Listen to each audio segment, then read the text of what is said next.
It's a decision that could have a major impact on the second-degree murder trial of George Zimmerman. Just a little while ago, the judge decided that jurors can hear testimony about toxicology tests which show that Trayvon Martin had marijuana in his system when he was killed. Let's go straight to Sanford, Florida. CNN's Martin Savage has been covering this trial for us. So potentially, Martin, a very significant decision by the judge. Yeah, definitely so. I mean, we knew that coming into this trial, there had been a lot of arguments that had been placed on the part of the defense and also by the prosecution to try to prevent the introduction as far as any drug use involved pertaining to 17-year-old Trayvon Martin. And of course, as you said, the autopsy toxicology reports had found that there were traces of THC in his system. But before the trial, the judge said that really was not significant enough for the jury to find out about. Now she has essentially reversed that decision and said, yes, now the jury can't be told. Potentially, we'll have to see what kind of baggage that may introduce, how the defense may try to portray the victim as a result. Then the other issue, and the real drama of today, had to be the fact that you had Trayvon Martin's father, Tracy Martin, take the stand, and he was questioned by the attorney who is defending the man that killed his son.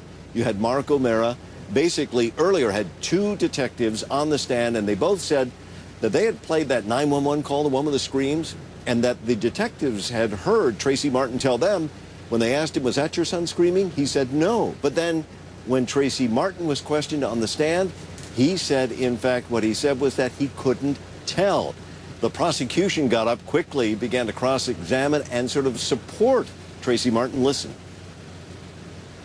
In terms of your mind, what was going through your mind, can you describe to your jury what was going through your mind when you were listening to that? Basically what I was listening to, I was listening to my son's last cry for help. I was listening to his life being taken. And I was trying to come to grips that Trayvon was here no more. It was just tough. The prosecution implying that, you know, if there's any change or maybe misunderstanding as to what Tracy Martin said, it's because he had just listened to the final screams of his son and the gunshot that had ended his life. He was emotionally distraught. But that ruling on THC, well, that is really big.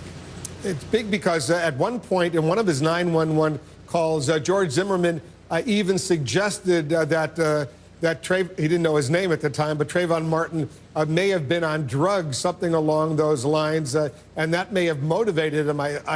Motivated the behavior of George Zimmerman. But go ahead and pick up that thought. Yeah, I mean, that is an issue that's going to be brought. State of mind has been something that's been talked about a lot in this case, but usually the reference is to what was George Zimmerman's state of mind. Did he have hatred against, in some way, 17-year-old Trayvon Martin? That's the second-degree murder part. But now the issue becomes, well, what was the teenager's state of mind? Could he have somehow been more aggressive or misunderstood what George Zimmerman was doing, misread it as a result of the trace of marijuana? It will be very interesting to see how the defense handles this because it could work both ways for them.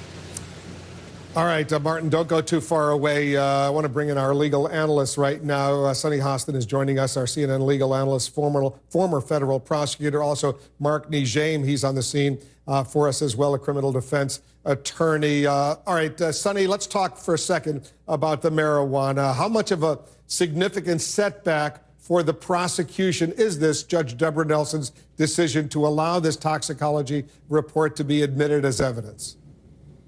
Well, I think it certainly is a setback because, as you just said, the defense here is one of self-defense, and now they're going to be able to get into, well, perhaps Trayvon Martin somehow misread things. Perhaps George Zimmerman wasn't following him in this way. Perhaps Trayvon Martin thought he was creepy because he was paranoid because of his drug use.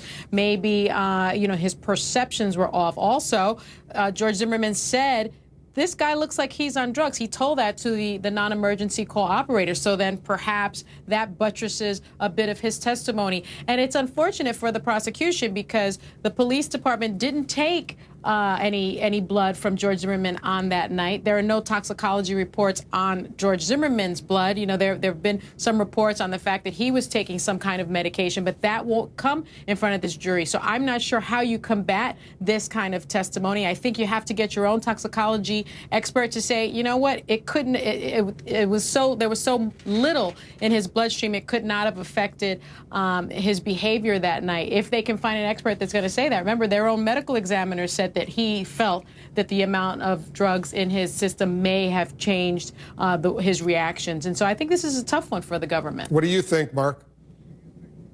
Yeah, I mean, Sonny hit most of the points right on. The fact is that, you know, people know, though, that marijuana, it's a real iffy issue. It could backfire on the defense. They have to be very careful because, you know, with the liberalization of marijuana and the acceptance by many in society, it sometimes can backfire if you try to make it too big of a deal that he was this drug-crazed teenager. He had a trace amount in his system. A lot of people don't think it's relevant at all, and many people know that marijuana is typically going to make you slower, not more aggressive. So, you know, there's an issue with the defense they need to be very careful about. But I think it just all the more goes towards showing that Trayvon Martin wasn't what the state is attempting to portray, and that there's other sides to this. So this, once again, just kind of chips away at the state's ability to prove beyond a reasonable doubt. And as Sonny said, you know, you've got the medical examiner. That's what hurts this prosecution so much. For them to even bring in their own independent witness now, they're stuck with this medical examiner changing his testimony at the very last minute.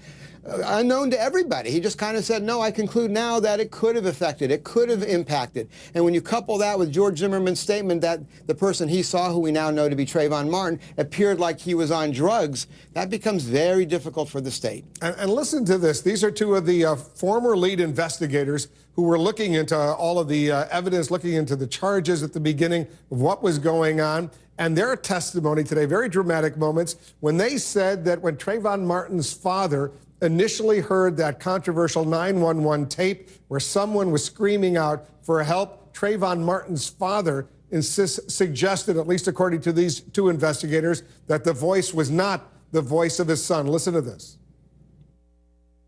And what did you ask him? I believe my words were,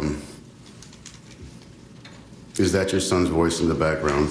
Or something. I think I said a little differently than that, but I inquired as if that was, in fact, his son yelling for help. And what was his response? He, it was more of a verbal and nonverbal. He looked away and under his breath, as I interpreted, said no.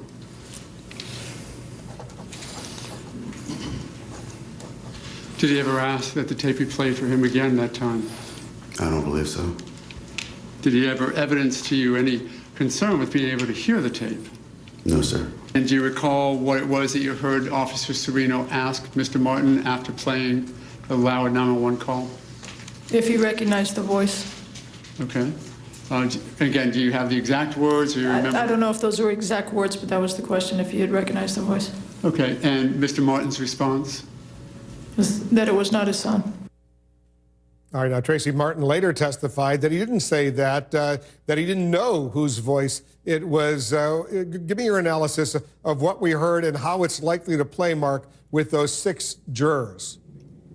Well, think of the position the state is in. They're having to pit their victim's father against law enforcement. And basically the victim's father is saying that law enforcement is incorrect or untruthful. That's their best case, is that they're incorrect.